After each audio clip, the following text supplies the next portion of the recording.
सुषमा की जब शादी हुई थी तब वो अपने ससुराल की इकलौती बहू थी। जब वो शादी करके इस घर में आई थी तब उसके परिवार में कुल 3 लोग थे, सुषमा, उसका पति और उसकी सास। लेकिन कुछ समय बाद ऐसा कुछ हुआ कि सुषमा की सास का निधन हो गया। फिर 2 साल बाद उसका परिवार आगे बढ़ा और उसने 2 बेटे और 2 बेटियों को जन्म दिया। अब वो 2 से 6 हो गए। अपने सास ससुर के जिस घर में वो लोग रहते थे वो एक छोटा सा घर था। वैसे तो सास ससुर के मकान में रहना बड़े ही गर्व की बात है, लेकिन क्या हो जब बढ़ते परिवार के साथ छोटे घर में रहना मुश्किल हो जाए। उस घर में एक छोटा सा बेडरूम और छोटा सा हॉल, इसके साथ टॉयलेट, बाथरूम और एक किचन था। जब तक सुषमा के बच्चे छोटे थे तब तक तो गुजारा बड़े ही अच्छे से चल रहा था, लेकिन जैसे ही सुषमा के चारों बच्चे बड़े हुए उस घर में गुजारा करना मुश्किल हो गया और अब ये घर छोटा लगने लगा था। लेकिन अपने पुश्तैनी मकान से जुड़े होने के कारण सुषमा किसी भी कीमत पर इस घर को छोड़कर नहीं जाना चाहती थी। अब उसका बड़ा बेटा जवान हो गया और उसकी अच्छी नौकरी लग गई। एक रोज, माँ अब तो मैं भी कमाने लगा हूँ, तो क्यों ना हम एक अच्छा सा फ्लैट ले लें और वहीं चल कर रहें। क्यों ले फ्लैट? मुझे तो नहीं रहना उस घोंसले में। भला वो भी कोई घर होता है? वो तो बस कैद खाना होता है। ना तो अपनी कोई जमीन और ना ही छत, बस पड़े रहो उस कुटिया में। मुझे तो लगता है हमारी सारी उम्र जमीन पर बिस्तर लगाने में ही बीत जाएगी। तू क्यों चिंता करती है? कुछ महीनों में तेरी शादी हो जाएगी, फिर तू आराम से अपने ससुराल में पलंग पर जाकर सोना। बच्चों के लाख समझाने पर भी सुषमा नहीं मानी। ऐसे ही कुछ दिन बीत गए। फिर एक रोज, माँ मुझे अपने ऑफिस में काम करने वाली सुहानी पसंद है और हम दोनों एक दूसरे से शादी करना चाहते हैं। आप कहो तो मैं उसके घर वालों से बात करूँ। अब जब तूने लड़की पसंद कर ही ली है तो मैं कौन होती हूँ मना करने वाली। बुला ले उनको मिलने। ये सुनकर मयंक खुश हो जाता है, लेकिन वो मन ही मन सोचता है, अगर मैंने सुहानी के पेरेंट्स को अपने घर पर बुलाया तो वो तो इस माचिस की डिब्बी जैसे घर को देखकर ही मना कर देंगे। नहीं, मैं ऐसा करता हूँ, कोई रेस्टोरेंट बुक कर लेता हूँ। फिर दोनों परिवार एक रेस्टोरेंट में मिलते हैं जहाँ सबकी रजामंदी से रिश्ता पक्का हो जाता है। कुछ दिनों बाद दोनों की सगाई का फंक्शन होता है। इसके लिए भी मयंक एक बैंकेट हॉल चुनता है जहाँ उनकी सगाई पूरी होती है।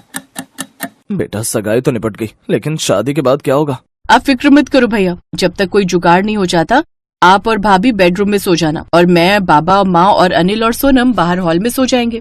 1 महीने बाद उन दोनों की शादी हो जाती है। शादी के बाद सुहानी अपने ससुराल आ जाती है।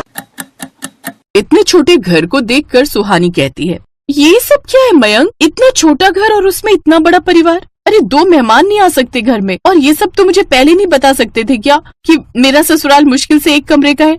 देखो सुहानी, तुम इस घर पर मत जाओ। भले ही ये घर छोटा है, लेकिन मेरे घर वालों का दिल बहुत बड़ा है। अरे मैं इसके लिए ब्लेम नहीं कर रही। माना कि तुम्हारे पेरेंट्स बड़ा घर अफोर्ड नहीं कर पाए, लेकिन कम से कम अब तुम तो इस बारे में कुछ सोचो। तुम तो ठीक ठाक कमाते हो, तो आगे की सोचो। सोचकर कोई फायदा नहीं है सुहानी। माँ इसके लिए कभी नहीं मानेगी। वो इस घर को छोड़कर कहीं नहीं जाएगी। लेकिन क्यों? वो मुझे नहीं पता, लेकिन बस मैं इतना चाहता हूँ कि तुम थोड़ा एडजस्ट करना सीख जाओ। उफ, अब एडजस्ट करने के अलावा कोई ऑप्शन छोड़ा भी है तुमने? चलो ठीक है, मैं ट्राई करूंगी। शादी के बाद बुआ मेहमान बनकर अभी भी घर में ही रुकी हुई थी। सुहानी कब से टॉयलेट जाना चाहती थी, लेकिन उसका नंबर ही नहीं आ रहा था। वो गुस्से में मयंक को उठाते हुए कहती है, मयंक ये सब क्या है यार? मुझे कब से टॉयलेट जाना है, पूरे 20 मिनट से रोक कर बैठी हूँ। हाँ तो जाओ ना, किसने रोका तुम्हें? क्यों मेरी नींद खराब कर रही हो? ये तो मुझे भी पता है कि वॉशरूम बाहर ही है, लेकिन वहाँ जो लंबी लाइन लगी हुई है उसका क्या करूँ? पिछले 25 मिनट से तुम्हारे पिताश्री बैठे हैं और जैसे ही मैं जाने लगी तुम्हारी बुआ पेट पकड़कर खड़ी हो गई और फिर नंबर लगाने जाती तब तक तुम्हारी माँ, फिर भाई और बहन आ गई। अब वो सब पेट पकड़कर खड़े हैं। अरे मेरी माँ, धीरे बोल, सब सुन लेंगे। और मेरी बात मानो तो कल से तुम सुबह जल्दी उठ जाया करो। मयंक मैं न सच्ची, मुझे तुम पर गुस्सा आ रहा है। ऐसे ही 2 दिन बीत जाते हैं। सुहानी अपने कमरे में होती है जब सुषमा आकर उसके कमरे के बीचों बीच पर्दा लगाने लगती है। माँ जी, ये आप क्या कर रही हैं? अरे बहू, तुम्हारी बुआ सास कह रही हैं वो अभी कुछ दिन और यहीं रुकेंगी। ऊपर से वो थोड़ी बूढ़ी हैं तो उन्हें गर्मी ज्यादा लगती है, और तुम तो जानती ही हो कि एसी तो सिर्फ तुम्हारे बेडरूम में ही लगा है, इसलिए अब उनकी खाट यहीं तुम्हारे कमरे में लगा रही हूँ। और तुम चिंता मत करो, बीच में ये पर्दा रहेगा तो तुम्हें कोई तकलीफ नहीं होगी, और फिर बाहर हम सब ठीक से आ भी नहीं पाते। क्या अब अपना कमरा भी शेयर करना पड़ेगा? हाँ बहू, अब तुम्हारी शादी हो गई है, मायके के ठाट बाट भूल जाओ। अब न तुम एडजस्टमेंट की आदत डाल लो, और अब बेटे की शादी हो गई है तो मेहमानों को तो बाहर नहीं निकाल सकती ना। अब बूढ़ी बुआ की खाट सुहानी के कमरे में लग जाती है। यहाँ तक तो तब भी ठीक था, लेकिन एसी की ठंडी हवा में सोने से खुद को उसके देवर ननद भी नहीं रोक पाते, और वो भी अपना गद्दा लेकर सुहानी के कमरे में डालकर सो जाते हैं। ये सब देख अब सुहानी का मुंह बनने लगता है। और भले ही उसकी सास उसकी ये पीड़ा नहीं समझ पाती, लेकिन उसकी बुआ सास को सब समझ आ रहा था। सुहानी तो किसी से कुछ नहीं कहती, लेकिन बुआ उसकी पीड़ा समझ जाती है और इसके लिए वो मयंक के साथ मिलकर एक प्लान बनाती है। कुछ दिनों बाद मैं वापस चली जाऊंगी, इसलिए जाने से पहले मैं मनाली घूमना चाहती थी और मैं चाहती हूँ कि हम सब साथ में चलें, पूरा परिवार। न जाने बढ़ती उम्र के साथ फिर ये मौका मिले या ना मिले। अब वो सब एक साथ मनाली चले जाते हैं, जहाँ घूमने के बाद वो सब थक चुके थे। फिर रात के समय वो सब होटल में पहुँचते हैं, जहाँ वो देखते हैं कि इतने बड़े परिवार के लिए मयंक ने सिर्फ एक ही कमरा बुक करवाया हुआ था। अरे ये तुमने क्या किया? इतने सब लोगों के लिए सिर्फ एक ही कमरा? 2 पैसे बचाने के लिए ये क्या किया तुमने? उसे ऐसा करने के लिए मैंने ही कहा था, और इसमें बुरा भी क्या है? सब जैसे तैसे एडजस्ट कर लेंगे। कैसे कर लेंगे दीदी, आप ही बताओ। इतने बड़े परिवार के लिए कमरे में कैसे गुजारा होगा? यही तो मैं तुझे समझाना चाहती हूँ सुषमा। जब परिवार बड़ा हो जाए तो एक कमरे में गुजारा करना मुश्किल हो जाता है। ऊपर से अगर घर में नई बहू आ जाए, अब वो बेचारी किसी से कुछ कहती नहीं, इसका मतलब ये नहीं कि तुम उसकी मजबूरी ना समझो। ना तो वो बेचारी ठीक से अपने बिस्तर पर आराम से बैठ सकती है, ना ही वो अपने पति के साथ चैन के पल बिता सकती। पैसों की कमी की वजह से बड़े परिवार को एक कमरे में रहना पड़े तो समझ भी आता है, लेकिन तुम तो जानबूझकर उस पुश्तैनी घर की मोहमाया में पड़ी हो। देखो सुषमा, परिवर्तन ही संसार का नियम है। आप ठीक कहती हो। ना जाने अपने बच्चों की बात समझने में मुझे ही क्यों समय लगा। अब मैं अपने बड़े परिवार के लिए बड़ा घर लूंगी। ये हुई ना बात। चलो अब मयंक और सुहानी को अकेला उनके इस कमरे में छोड़ देते हैं और हम सब अपने अपने कमरे में चलते हैं। हाँ, मतलब और भी कमरे बुक कर रखे हैं? तो और क्या, अपनी तरह समझ रखा है क्या मुझे? भले ही गाँव से हूँ, लेकिन बच्चों की प्राइवेसी अच्छे से समझ सकती हूँ। इस तरह सुहानी और मयंक अकेले में समय बिताते हैं। फिर वापस आते ही सुषमा एक बड़ा घर ले लेती है, जिसमें सबके पास एक एक कमरा होता है और अब वो सब खुशी खुशी साथ साथ रहते हैं।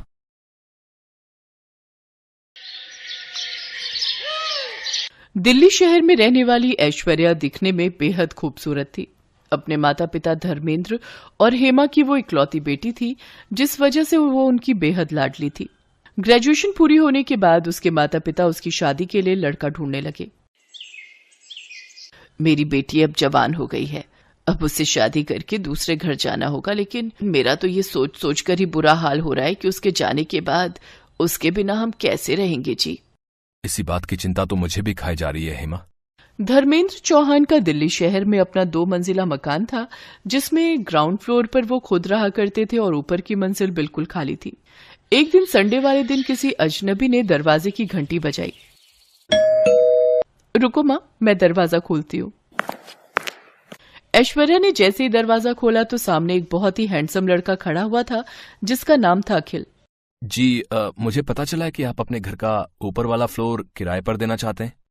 आप यहीं रुकिए, मैं पापा को बुलाकर लाती हूँ। हाँ, क्या बात है, बताओ। अंकल, वो एक्चुअली मैं अपने पेरेंट्स के साथ 2 दिन पहले ही इस शहर में आया हूँ। मेरी यहाँ नई नई जॉब लगी है, तो मुझे आपका घर किराए पर चाहिए था। लेकिन बेटा, मुझे अपना घर किराए पर देने में कोई इंटरेस्ट नहीं है। अरे दे दीजिए ना, देखो तो बेचारा कितना मासूम लगता है। और वैसे भी कल को जब ऐश्वर्या ब्याह करके चली जाएगी, तब हम इस घर में अकेले ही रह जाएंगे, तो कम से कम और कोई होगा तो मन तो लगा रहेगा ना। आंटी जी, आपने बिल्कुल ठीक कहा। जब आपकी बेटी शादी करके चली जाएगी तो मैं आपका मन अच्छे से लगा कर रखूंगा, आपको बिल्कुल भी बोर नहीं होने दूंगा। अरे वाह बेटा, तुम तो बहुत अच्छी बातें करते हो और जल्दी घुल मिल भी जाते हो। एक काम करो, तुम अपने पेरेंट्स के साथ कल ही ऊपर वाले फ्लोर पर रहने आ जाओ, मैं तब तक साफ सफाई करवा कर रखूंगी। अरे नहीं आंटी जी, आपको परेशान होने की बिल्कुल भी जरूरत नहीं है, मैं खुद ही आकर सारी साफ सफाई कर लूंगा। अगले ही दिन अखिल अपनी माँ आशा और पिता रमेश के साथ उनके घर में शिफ्ट हो जाता है। अखिल स्वभाव का बहुत ही अच्छा लड़का था। अपनी चुलबुली बातों और हंसते हुए चेहरे से वो सबका मन जीत लेता था। हेमा चौहान को अखिल बहुत पसंद आता है। अब अखिल को उस घर में रहते हुए कुछ दिन बीत चुके थे। एक शाम हेमा अपने पति धर्मेंद्र से कहती है, अखिल कितना प्यारा लड़का है ना। हाँ, आजकल के जमाने में भला ऐसे लड़के मिलते कहाँ हैं। अपने माता पिता को खाना तक बनाकर खिलाता है। अजी, खाने की क्या बात करते हो, जब उसकी मेड नहीं आती तो वो घर का भी सारा काम खुद ही करता है। हमारी बेटी को भी काश ऐसा ही कोई लड़का मिल जाए। ऐसा ही कोई क्यों, अपना अखिल बुरा है क्या? लेकिन वो तो हमारे किराएदार हैं, हाँ तो ये तो अच्छी बात है ना, इससे हमारी बेटी भी अपने पास ही रहेगी। आप हाँ कहो तो मैं कल ही उसके माता पिता से रिश्ते की बात आगे बढ़ाती हूँ। हाँ ठीक है। फिर एक दिन मौका पाकर हेमा अखिल और उसके परिवार से इस बारे में बात करती है और फिर सबकी रजामंदी से दोनों की शादी हो जाती है। अगले दिन जब सुबह अखिल सोकर उठता है तो ऐश्वर्या को ना पाकर अपनी माँ से पूछता है, माँ, ऐश्वर्या कहाँ है? पता नहीं बेटा, मैं भी उसे ही ढूंढ रही हूँ। आज उसकी पग फेरों की रस्म जो है। लेकिन ऐश्वर्या तो बड़े मजे से अपने पेरेंट्स के पास जाकर चाय पी रही थी। ऐश्वर्या, तुम वहां क्या कर रही हो? चाय पी रही हूँ, मुझे अपने इस कप में ही चाय पीना पसंद है और बाथरूम भी मैं सिर्फ अपना ही यूज करती हूँ, ऊपर का वो रूम मुझे पसंद नहीं।